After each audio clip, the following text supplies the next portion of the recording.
வெண்டைக்காய் வத்தல் பண்ணி காட்டுறேன். அதுக்கு வெண்டைக்காயை வாங்கிட்டு அலம்பி தொடச்சிட்டு இந்த மாதிரி நறுக்கி ஒரு நாளைக்கு வெயிலில் அப்படியே உணர்த்தி வச்சுருவோம். அல்லாட்டா உங்களுக்கு வழுவழுவண்ணி ஆகிடும். ஓகே. இதை இப்படி நறுக்கி ஒரு நாளைக்கு வெயிலில் போட்டு வச்சுருக்கேன். அதை ஒரு பவுலில் இதுலையா போட்டுக்கிறது. ஒரு டேபிள் ஸ்பூன் உப்பு போடும் இதுக்கு, இந்த சாதனத்துக்கு. ஓகே. ஏகദേശം ஒரு 1/2 கப் இருக்குமா? 1/2 கப் கூட இதோட கம்மியாக. அதே மாதிரி கொஞ்சம் மோர், அந்த மோரையும் விட்டு இலக்கி வைக்கிறது. ஒரு 1/2 கிளாஸ் மோர். ஆமாம், நல்ல கட்டி மோர். கட்டி மோர், தயிரை நல்லா அடித்து வச்சு. ஆமாம், இதை நல்லா இலக்கி வச்சுட்டு வெயிலில் உணர்த்தி நாளைக்கு கார்த்தாலும் உணர்த்தின பிறகு இன்னைக்கு போடுறேன். இன்னைக்கு சாயந்தரம் இப்போ போடுறேன். ஆமாம், இது அப்படியே வெளியிலே இருக்கட்டும். வெளியிலே இருக்கட்டும். இந்த ஊறி விடும். இதில் மோர் பெருசாக பாக்கி வராது. வந்தால் அது இருக்கிற வரைக்கும் இதில் போட்டு பெரட்டிட்டு அப்படியே வெயிலில் உணர்த்தணும். அவ்வளோதான். இன்னைக்கு சாயந்தரம் இப்போ வைக்கிறோம். நாளைக்கு காலம்பரம் அதை உணர்த்தி விடுங்க. அதில் உப்பு பிடிச்சி விடும். இந்த மோர் உப்புமா பிடிச்சி விடும்.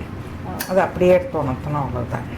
உணர்த்திட்டு நல்லா கிறிஸ்பி ஆகிற வரைக்கும் உணர்த்தினா பின்ன பாட்டிலில் போட்டு எண்ணெயில் போட்டு பொரிக்கணும். இது உணர்த்தி அந்த வெண்டைக்காயை இப்படி போட்டிருக்கோம். நல்லா அது இது பண்ணியாச்சு. அது இப்போ வழுவெண்ணை தான் இருக்குது. பச்சை நீ உணக்காய்க்க போட்டுருந்தா இன்னும் வழுவெண்ணி இருக்கும். இது உணங்க உங்களுக்கு இந்த வழுவழுப்பு போயிடும். இதில் மோரே கழிஞ்சாச்சு. இப்போ நீங்கள் இனி இது மோர் வேணுங்கிற இதோ எடுத்து போட்டு அப்படியே இலக்கி கொடுத்து உணக்கினா போயிடும். ஓகே. இன்னைக்கு இப்போ காயட்டும், உணங்கட்டும். ஆமாம், இன்னைக்கு உணங்கட்டும். பின்ன அதை கிளறி விட்டால் போயிடும். சரி. உங்களுக்கு அதில் வேண்ட உப்பும் இருக்கும், இதுவும் இருக்கும். நீங்கள் வத்த குழம்பு வைக்கணும், வத்த குழம்பு வச்சுக்கலாம். இதில்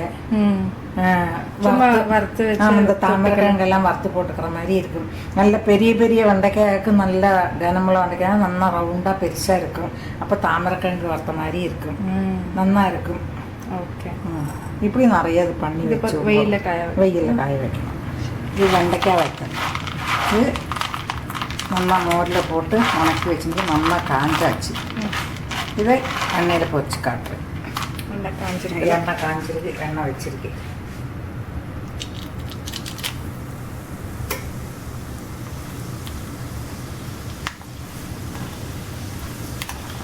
இது எடுத்தும் வெட்டை குழம்பு வச்சுக்கலாம்.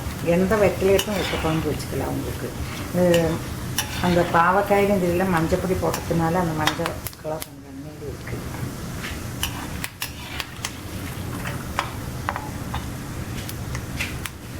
நம்ம அதில் ரோஸ்ட் ஆச்சுனாக்கா ஆச்சுங்களா?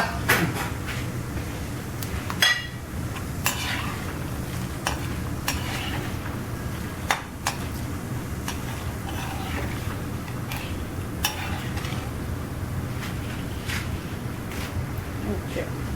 இது மொரிஞ்சாத்துக்கு ரசம் ஜாத்துக்கெல்லாம் தொட்டு எல்லாத்துக்கும் அதே மாதிரி தொட்டு நல்லா இருக்கும்.